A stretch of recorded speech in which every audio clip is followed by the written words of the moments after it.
Welcome to the Canyoneering Karma podcast. Your host, Rich Carlson, is here to take you on a journey of learning and exploration. So grab your gear and a rope and follow along.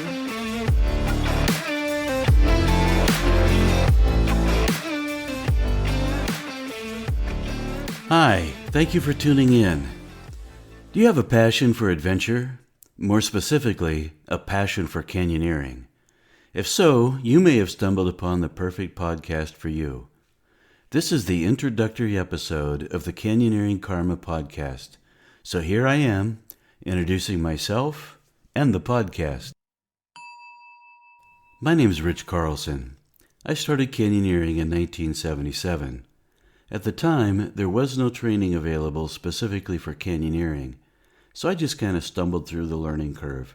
I made plenty of dumb mistakes along the way that could have killed me. But I think God must love canyoneers because He allows most of us to live through all the stupid things we do. During my learning curve, I attended quite a few rope-related courses and swiftwater rescue courses and put pieces of each together to develop techniques that seemed appropriate for use in canyons. In future episodes, you will hear conversations about how techniques were developed and which techniques are most appropriate in various types of canyons.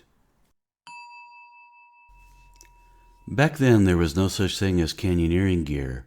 We had to improvise the best we could using gear intended for backpacking, rock climbing, and paddling sports. Gear has come a long way since then. In future episodes, you will hear conversations about how gear has developed over the years, as well as some gear reviews from me. Canyoneering has grown a lot in just the past 2 decades, right alongside the internet and social media. We have technologies such as cell phones, GPS, personal locator beacons, Google Earth, and geotagged photos. These tools have made canyon discovery, exploration, and sharing data simple.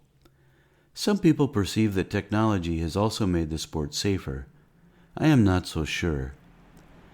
This topic will certainly come up in future episodes.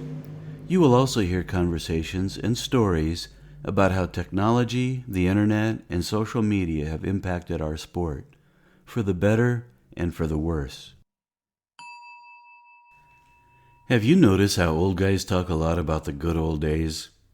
Well, back in the good old days, canyon exploration involved studying topographic maps and wandering around the desert and mountains. It involved descending many dud canyons in search of the gems. In future episodes, you will hear conversations about the history of canyoneering and about exploration back in those good old days. In the past 4.5 decades, I have explored canyons on 6 of the 7 continents. I doubt if I'll ever make it to Antarctica.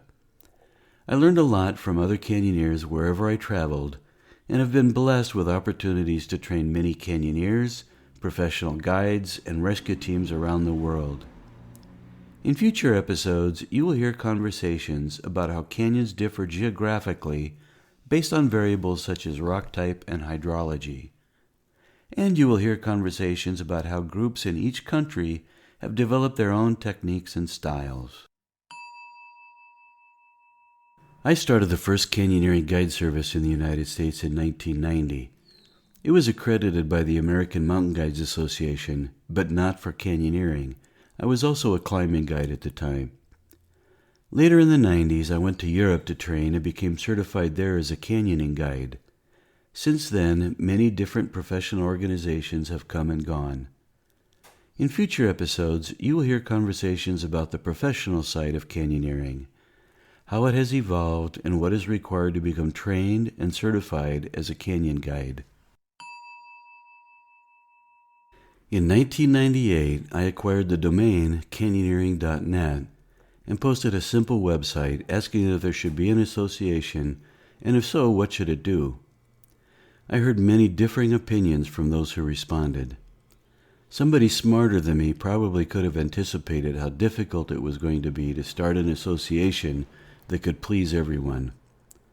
But I dove in head first and started the American Canyoneering Association. In May 2000, the ACA sponsored the first canyoneering forum on the internet, called the Canyons Group. In the first couple years, quite a few people contributed to the development of the ACA Canyon rating system and to the publication of a canyoneering primer booklet that addresses safety and environmental issues. The booklet was distributed free thanks to some generous donations that covered printing cost. It is still available today in PDF format for download from my website and from the ACA's website. For the most part, I consider the 16 years I spent with the ACA to be a tremendous blessing. We accomplished a lot in those years, but we also encountered some issues. The usual: pissing matches about bolts and differing ideas about ethics. In future episodes, you will hear conversations about the politics of canyoneering, but I promise to do my very best to keep it civil. I resigned from the American Canyoneering Association in 2016. I started reminiscing about how rewarding it was to train Native American guides in Arizona and working with military veterans. I wished I could find more opportunities like those to use canyoneering as a vehicle to serve others in need. Just days later, out of the blue, I got an email from a guy named Devendra in Nepal who asked me if I would come there to train guides. His hope was to develop economic opportunities for young men and women there. From that conversation, I was blessed to have opportunities to visit Nepal a couple times each year for several years before the pandemic. If you were curious about where I came up with the name Canyoneering Karma, well, I just gave you some clues. A question that I am asked often and do not like to answer is, in all the places you have been, what is your favorite canyon? I don't like the question for two reasons. My first reason, canyons are incredibly diverse. Each has its own appeal. I tend to love them all, but have done so many that they are starting to run together in my memory. It is easier to recall my favorite canyoneering experiences, which are usually determined by the people I am with, not necessarily the canyon we are in. My second reason, as a result of my guiding, the character of some canyons changed in negative ways. The publicity I generated drew greater numbers of people, which caused greater environmental impacts. I am proud of my role as an instructor, but not for any role I may have played in damaging canyons by promoting them. In future episodes, you will not hear me talking about favorite canyons, or sharing beta about canyons. You are likely to hear conversations about things we can do to lessen our impacts, so future generations can enjoy the canyons too.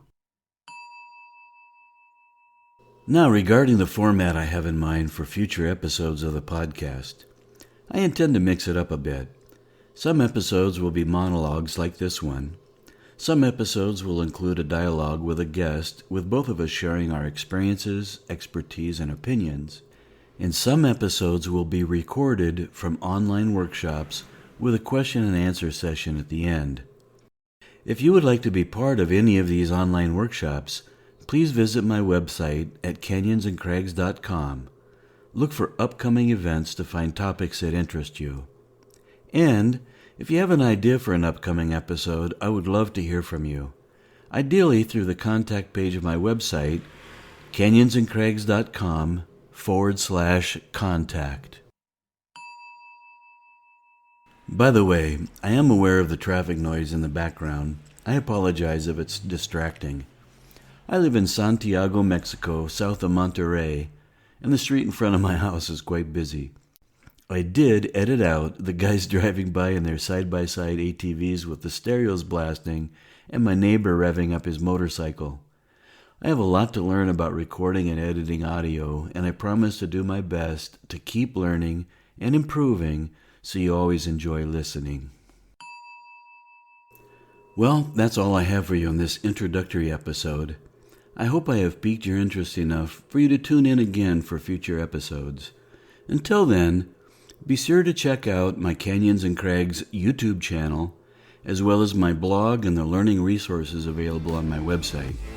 visit canyonsandcrags.com. Thank you for joining us at the Canyoneering Karma podcast. We hope you enjoyed this episode. Until next time, have fun, be safe.